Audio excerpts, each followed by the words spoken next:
This is VOA News. I'm Marissa Melton. Hundreds of thousands of Hong Kong residents marched Sunday against legislation that would allow people to be extradited to mainland China to face charges. Reuters correspondent James Pomfret reports that it is the largest demonstration the city has seen in years. People here aren't just your hardcore protesters. You have ordinary citizens. You have fathers, mothers, kids, and they don't feel comfortable if the law is enacted because it will allow China, in effect, to impose or part of its legal system to encroach into Hong Kong for the first time ever. And this march could be a turning point in finally persuading the authorities to either postpone or scrap it. Reuters correspondent James Pomfret. The bill would allow the city to extradite suspected criminals to China and Taiwan, as well as other jurisdictions, on a case-by-case basis. Chief Executive Carrie Lam has said such changes would close legal loopholes, but the changes have raised international concern about Hong Kong's legal system. U.S. President Donald Trump on Sunday claimed Mexico has not been cooperative for many years in curbing the surge of migrants traveling through it to reach the United States. He said he believes a new agreement will fix the problem. A deal announced Friday calls for Mexico to dispatch 6,000 troops to its border with Guatemala to halt the flow of migrants, while the U.S. gained new authority to force asylum seekers to stay in Mexico while their legal cases are pending.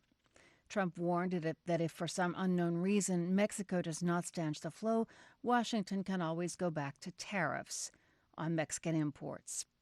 This is VOA News. Thousands of Haitians marched in the street of Port-au-Prince Sunday to protest corruption. They're calling for the resignation of the president. Shots were fired into the crowd in the Bel Air neighborhood of the capital, causing protesters to run for cover. Details are scarce so far. The president is accused of fraudulently benefiting from funds generated by the PetroCaribe oil alliance with Venezuela. U.S. Representative David Cicilline has defended House Speaker Nancy Pelosi's stance on the multiple calls she's been fielding to try to impeach President Trump. Cicilline told Fox News on Sunday that Pelosi believes it is wrong to engage in impeachment proceedings for purely political reasons. The Speaker has said, and I agree with her completely, we should never proceed with impeachment for political reasons. We should never refuse to proceed with impeachment for political reasons. This is about defending the Constitution and the rule of law.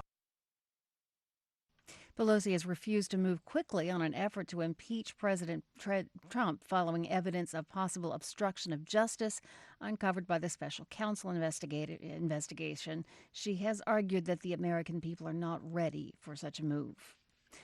U.S. Treasury Chief Steven Mnuchin said Sunday that President Trump would be perfectly happy to tax more imports from China if he and Chinese President Xi Jinping cannot reach a trade deal when they meet later this month. We've stopped negotiating, Mnuchin said, with the next steps depending on Trump's meeting with Xi in Osaka, Japan, at the G20 meeting of world leaders at the end of June. Bhutan has taken a step toward becoming the latest South Asian nation to decriminalize homosexuality. AP correspondent Sarah Bassett reports. The tiny Himalayan kingdom's lower house of parliament voted overwhelmingly on Friday to repeal provisions that said what is referred to as unnatural sex is illegal. The bill still needs to be passed by the upper chamber. The New York-based Human Rights Watch says it welcomes Bhutan's action to end the criminalization of same-sex relationships. Bhutan's move follows similar action taken by nearby India last year, where the Supreme Court decriminalized homosexuality by declaring related British-era laws unconstitutional. I'm Sarah Bassett. Sudan police have fired tear gas to disperse protesters in Sudan's capital, Khartoum, during a civil disobedience campaign to demand civilian rule.